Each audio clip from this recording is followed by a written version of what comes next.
নমস্কার, আমি জয়দীপ হালদার, আপনাদের বন্ধু। আজকে আমি আপনাদের প্রথমেই জানিয়েছিলাম যে আমি লাইভ আসব। লাইভ আসার কারণ হচ্ছে জন্ম শংসাপত্র সংশোধন সম্পর্কে, কারেকশন সম্পর্কে অনেকেই আমাকে বারংবার ফোন করেছেন, মেসেজ করেছেন, যা আমার বন্ধুরা অনেক অনেক বিষয়ে জানতে চেয়েছেন। আগে আমি একটা যেটা আপনাদের জানিয়েছিলাম সেটা ছিল একদম স্ক্রিন রেকর্ডিংয়ের মাধ্যমে। আমরা বার্থ সার্টিফিকেটে কীভাবে অ্যাপ্লাই করব সেই সম্পর্কে বিষয়ে তথ্য, চাইল্ড নেম রেজিস্ট্রেশন এই বিষয়ে জানিয়েছিলাম। আর যখন বিষয়টা সংশোধনের, তো সংশোধন সংক্রান্তীয় বিষয়ে আপনাকে স্ক্রিন রেকর্ডিং করে দেখাতে পারবো না, সেক্ষেত্রে আমাকে লাইভে এই জন্য আসতে হলো। আর লাইভে বহু বছর, মানে একটা শতাব্দী পর এলাম বলতে পারে। তাই অনেক দিন পর সবাইকে আমার প্রণাম, ভালোবাসা, শুভেচ্ছা। আমার বেশিরভাগ বন্ধুরা আমি জানি আজকে আরসিবি এবং সম্ভবত রাজস্থানে ম্যাচ হচ্ছে, সেই ম্যাচ দেখতে ব্যস্ত। আরসিবি ফ্যানরা নিশ্চিত থাকো, আরসিবি জিতবে। তা যে বিষয়ে মূলত আসা, জন্ম শংসাপত্র সংশোধন। আচ্ছা, জন্ম শংসাপত্র সংশোধনের প্রয়োজনীয়তাটাকে আমরা জেনে নিই। আমরা 1988 সাল বা তারপরেও 2014 অবধি যারা জন্মেছ, আমরা বেশিরভাগই দেখবে তাদের জন্ম শংসাপত্র বেশিরভাগই হাতে লেখা থাকতো, হাতে লেখা সার্টিফিকেট। তারপরে কিছু সফটওয়্যার চালা হয়েছিল 16 সাল অবধি সম্ভবত। সেটা ছিল সুরার একটা পোর্টাল ছিল, সেই পোর্টালে সার্টিফিকেট তৈরি হতো কম্পিউটারাইজ। তারপরে ছিল সিআরএস পোর্টাল। 2021 সালে থেকে চালু হয়েছে জন্ম মৃত্যু তথ্য পোর্টাল।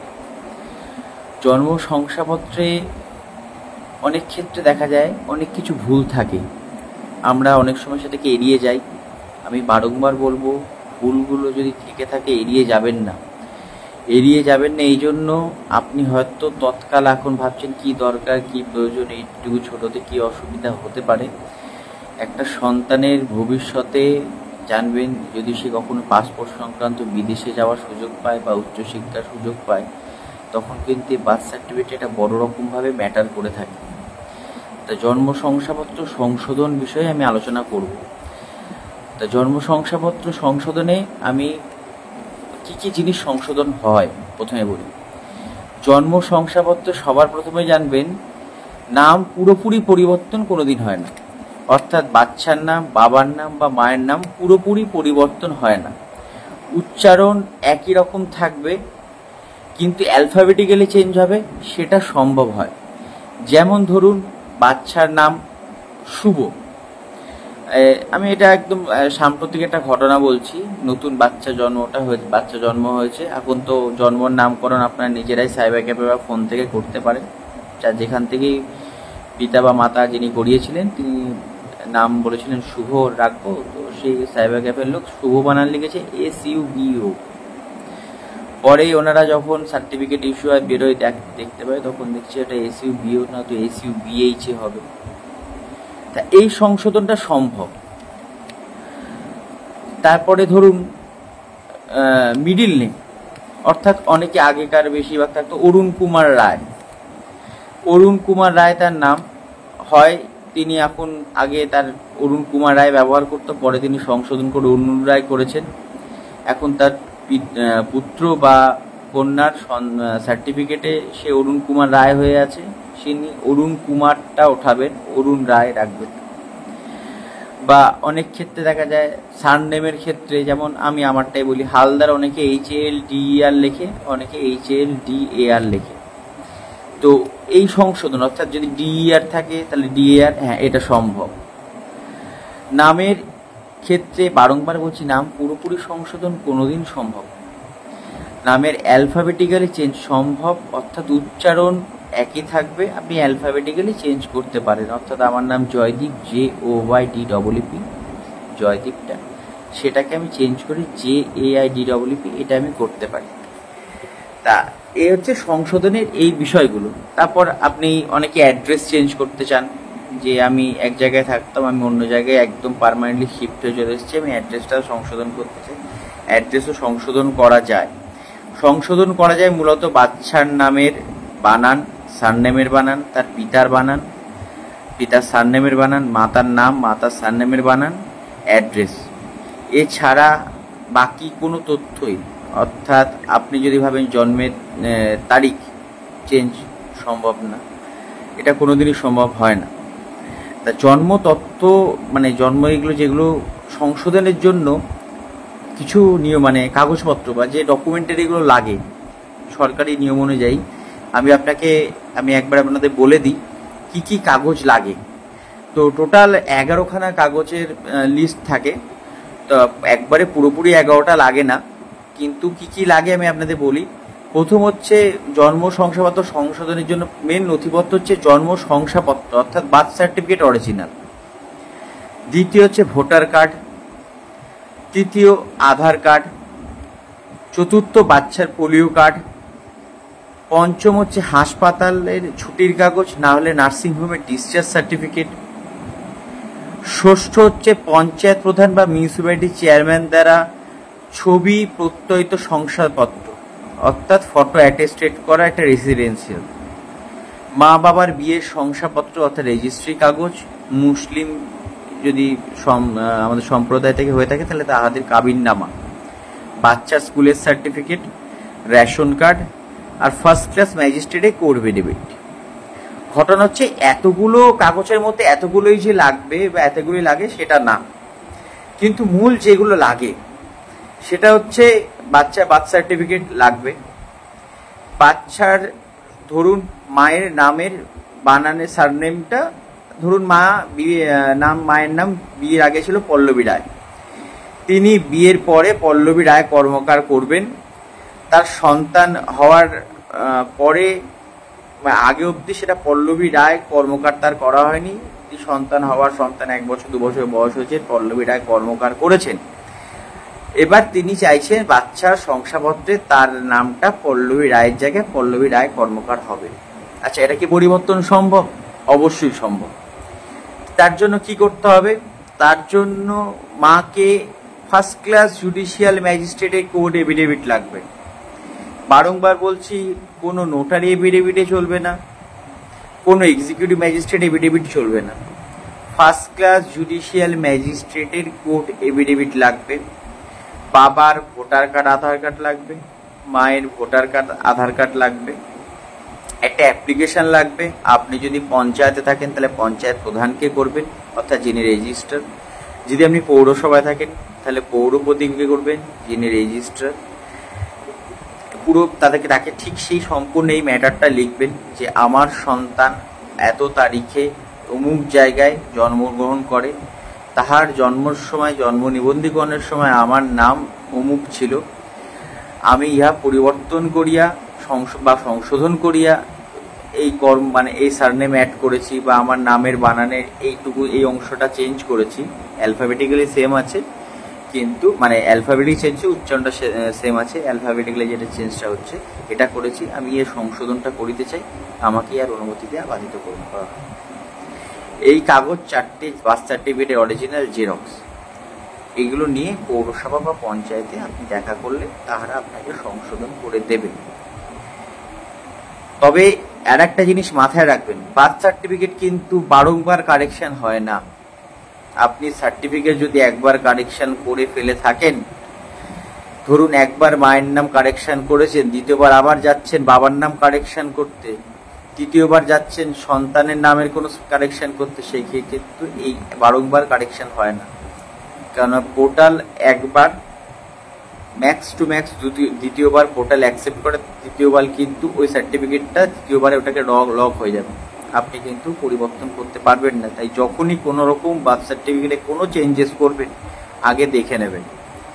ঠিক এটা মায়ের ক্ষেত্রে বললাম। যদি বাবার ক্ষেত্রে হয়, যে বাবার নামের ক্ষেত্রে কোনো রকম কোনো পরিবর্তন হবে, তাহলে সেক্ষেত্রে বাবাকে কোর্টে গিয়ে ফার্স্ট ক্লাস জুডিশিয়াল ম্যাজিস্ট্রেটের কোর্ট এফিডেভিট লাগবে, বাবার ভোটার কার্ড আধার কার্ড, মায়ের voter card Aadhaar card, application রেজিস্ট্রারকে, অর্থাৎ পঞ্চায়েতের ক্ষেত্রে পঞ্চায়েত প্রধান, পৌরসভার ক্ষেত্রে মাননীয় চেয়ারম্যান মহাশয়কে আপনার আবেদন করবেন, পঞ্চায়েতে যোগাযোগ করবেন, পৌরসভায় যোগাযোগ করবেন, তাদের প্রসিডিওর ফলো করবেন, আপনাদের এই পরিবর্তনটা সম্পূর্ণভাবে সম্ভব।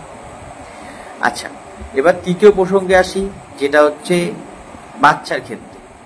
যদি বাচ্চার সারনেমের ক্ষেত্রে, ধরুন হালদার, যে সবার আছে, আমার ক্ষেত্রে যেমন বলছি, আমি HALDER লিখে আমি DAR করব। সেক্ষেত্রে যদি বাচ্চার নামের ক্ষেত্রেই ধরুন, বা বাচ্চার ধরুন নামটা আমি যদি আমার কথাই বলি, JOYDEEP, আমি এটা JOYDIP করব। বাচ্চা যদি 18 বছরের নিচে হয়, তাহলে কিন্তু সংশোধনের জন্য যে কোর্ট এফিডেভিটের কথা আমি বলছিলাম, first class judicial magistrate court এফিডেভিটটা, এটা মূলত পিতা অথবা মাতাকে করতে হবে। আর যদি বাচ্চা 18 বছরের প্রাপ্তবয়স্ক হয়ে যায় বা 18 বছর পেরিয়ে যায়, তাহলে সন্তান নিজে first class judicial magistrate court affidavit করে পৌরসভা বা পঞ্চায়েতে অ্যাপ্লাই করতে পারে। সে বিষয়ে কোনো অসুবিধা নেই, কিন্তু প্রসিডিউর আপনাকে সেম ওই 3টে কাগজ ওইভাবেই ফলো করতে হবে। আচ্ছা, আর সব থেকে মূল বিষয় অনেকের ক্ষেত্রে হয়, যেটা আমি বলি, যে সার্টিফিকেট হারিয়ে গেছে। সার্টিফিকেট হারিয়ে গেলে আপনি কি করবেন? সার্টিফিকেট হারিয়ে গেলে প্রথমত আপনাকে করতে হবে, আপনাকে একটা থানায়, লোকাল থানায় যেখান থেকে হারিয়েছে সেই থানায় একটা জিডি করতে হবে। সেই জিডি নেবেন। যদি সার্টিফিকেটে কোনো জেরক্স কপি থাকে, সেই জেরক্স কপি পিতা ও মাতার, বা যদি পিতা মাতা নিজে যান, তাহলে স্বামী এবং স্ত্রী নিজের ভোটার কার্ড, আধার কার্ড নিয়ে যাবেন। সংশ্লিষ্ট কর্তৃপক্ষ অর্থাৎ পৌরসভা বা পঞ্চায়েতকে যোগাযোগ করবেন, অ্যাপ্লিকেশন করবেন, আপনারা তাহলে সার্টিফিকেট পাবেন। এই প্রত্যেকটা সার্টিফিকেট কিন্তু আগে যেমন হাতে লেখা সার্টিফিকেট ছিল, এখন প্রত্যেকটা সার্টিফিকেট জন্ম মৃত্যু তথ্য পোর্টালের মাধ্যমে হচ্ছে। তা আপনারা প্রত্যেকটা ডিজিটাইজেশন সার্টিফিকেট পাবেন উইথ মোবাইল নম্বর লিঙ্ক, অর্থাৎ আপনাদের মোবাইল নম্বর লিঙ্ক হয়ে যাবে। এরপরে যখন এটাতে সুবিধা, একটা সব থেকে বড় সুবিধা যেটা হচ্ছে, মানে বাস্তব অর্থে আমরা বলি যে দুয়ারে বার্থ সার্টিফিকেট, যে কোনো শংসাপত্র আপনি একদম হাতের নাগালে, অর্থাৎ এরপরে ওই যে কোনো সার্টিফিকেট যদি ডিজিটাইজেশন একবার হয়ে যায়, তাহলে হারিয়ে গেলে আপনাকে ভবিষ্যতে জিডি করতে হবে না। বা ধরুন আজকে আমার বার্থ সার্টিফিকেটটা দরকার, আমি কলকাতায় ইন্টারভিউ দিতে গেছি, গিয়ে দেখছি আমার কাছে বার্থ সার্টিফিকেটটা নেই, কিন্তু যে মোবাইল নম্বরটা লিঙ্ক করেছি সেটা আমার কাছে আছে। আমি ইন এ সেকেন্ড যে কোনো সাইবার ক্যাফেতে গিয়ে আমি আমার মোবাইল নম্বর থেকে ওটিপিটা দিয়ে আমি কিন্তু সেখান থেকে বার্থ সার্টিফিকেটটা বের করে নিতে পারবো। কিন্তু বার্থ সার্টিফিকেট যখনই বের করবেন, নিচে দেখবেন ডিজিটাল সিগনেচার। এখন প্রত্যেকটা সার্টিফিকেটে ডিজিটাল সিগনেচার অবশ্যই যেন সেটা ভেরিফাই করা থাকে, এটা কাইন্ডলি একটু দেখে নেবেন। বার্থ সার্টিফিকেট যদি হারিয়ে যায়, তাহলে তারপরে বা সেই হারানো বার্থ সার্টিফিকেট কিন্তু কোনোদিন কোনো সংশোধন আপনারা করতে পারবেন না। অর্থাৎ কোনো বার্থ সার্টিফিকেট যদি হারিয়ে যায়, তার কিন্তু কোনো রকম কোনো সংশোধন হয় না। আপনারা মানে কোনো রকমভাবে এই নিয়ে কোনো সংশোধন সম্ভব না। এই বিষয়টা আপনাদের মূলত কিন্তু ধ্যান রাখা উচিত, যে বার্থ সার্টিফিকেট যদি হারিয়ে যায়, আপনারা কোনো রকমভাবে সংশোধন এটা করতে পারবেন না। এটা গেল মোটামুটি তথ্য, যতটা আমি জানি আপনাদের সঙ্গে শেয়ার করলাম।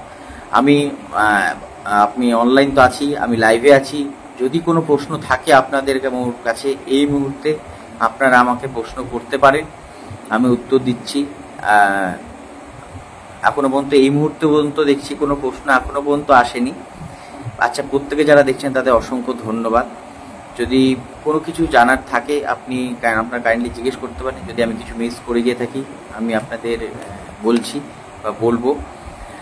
আচ্ছা, প্রত্যেকটা ক্ষেত্রেই বললাম যে বারংবার আবার বলছি, মনে রাখবেন সংসদের জন্য কী কী লাগবে। First class judicial magistrate code affidavit, notary কিন্তু চলবে না, এক্সিকিউটিভ ম্যাজিস্ট্রেট কোড এফিডেভিট চলে না। First class judicial magistrate code affidavit করবেন, বাবা মার ভোটার কার্ড, আধার কার্ডের জেরক্স, একটা অ্যাপ্লিকেশন লিখবেন আপনি যেখানে থাকেন, অর্থাৎ পঞ্চায়েত থাকলে পঞ্চায়েত, পৌরসভা থাকলে পৌরসভায়, সেখানে গিয়ে সংশ্লিষ্ট দপ্তরে দেখা করবেন। মেনলি আরও বলবো আমার বন্ধুদের যারা আছেন লাইভটাকে শেয়ার করার জন্য, কারণ যতটা আমি বুঝেছি বা দেখেছি, বেশিরভাগ ক্ষেত্রে বার্থ সার্টিফিকেটে ভুলটা পঞ্চায়েত এই দিকে বেশি হয়, কারণ সেখানকার মানুষরা অতটা বোঝেন না এই জিনিসগুলো নিয়ে। তারা একটা বেশিরভাগ অন্য কারোর ভরসাতেই থাকে, যে তারা হয়তো নামকরণ করে দেয় বা তারাই হয়তো লিখে দেয়, বা তারা লেখার সময় যখন সার্টিফিকেটে অ্যাপ্লাই করলো, ফর্মটা ফিল আপ করলো, হয়তো কোনো রকমভাবে যদি যিনি লিখে দিচ্ছেন তিনি যদি ভুলও লেখেন, তারা হয়তো সেভাবে দেখতে পারেন না, বা তারা অনেকে হয়তো সে জায়গায় অক্ষর মানে তারা টিপসই দেন, তারা জানেন না। তো পারলে ভিডিওটা শেয়ার করে দেবেন। যদি আপনাদের কোনো আত্মীয়, বন্ধুবান্ধব বা পঞ্চায়েত এলাকা বা গ্রামাঞ্চলে কোনো মানুষের যদি সুবিধা হয়, তাহলে আমি নিজেকে ধন্য মনে করব। যদি কোনো প্রশ্ন থাকে, লাইভ থাকলো, আজকে আপনারা সবাই খেলা দেখছেন, হয়তো আমার অনেক বন্ধুরা খেলা দেখতে ব্যস্ত, তোমরা খেলা দেখো। যদি কোনো সমস্যা হয় আমাকে প্রশ্ন করো, আমি আবার সাহায্য করব। আর দরকার হলে আপনি কমেন্ট করবেন, আর যদি আরও দরকার হয় আর একবার লাইভে আসবো আপনাদের জন্য। সবাই ভালো থাকবেন, আমার প্রণাম নেবেন, আর সবাই ম্যাচ এনজয় করুন, খুব ভালো থাকুন, ধন্যবাদ।